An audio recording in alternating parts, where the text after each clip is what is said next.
Neri asko gustatzen zait arratsalde gauean joatea eta justo ordu horietan putreak ikustea asko gustatzen zait. Ez da egokiena gero jeisteko bidea ezagutzen ez baduzu, galtzeko arriskua duzulako, baina bueno.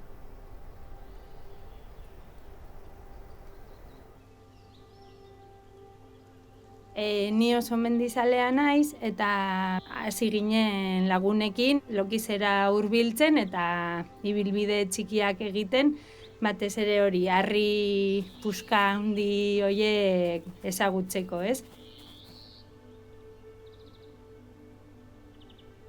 Egia da, niretzat beti lokiz zaila izan dela barnealdetik ibiltzeko.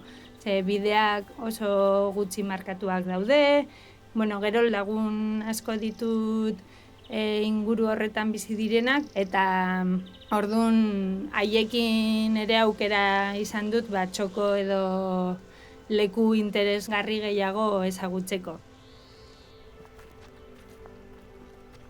Adibidez, Oiobarrengo zuloa, Ganusako zuloa edo San Prudentzioko begia deitzen diotenak. Igotzen zara mendira eta iristen da momentu bat non kobazulo txiki batetik sartzen zaren eta orduan beste aldera ateratzean Baiarosoa ikus dezakezu.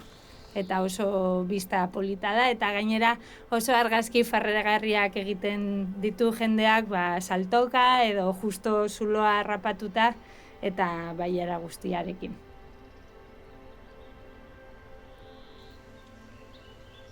Landaredia gehien bat hori aurkitzen dugu artea eta espela.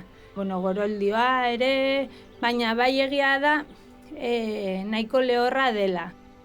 Ezetasuna badu, baina laizter galtzen du.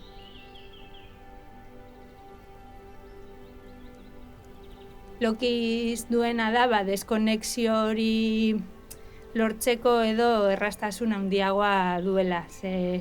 Oso leku polita da, oso herri lasaiak dira bere inguruan dauden herri guztiak, eta hori niretzat, egunerokotasunetik ateratzeko leku aproposa.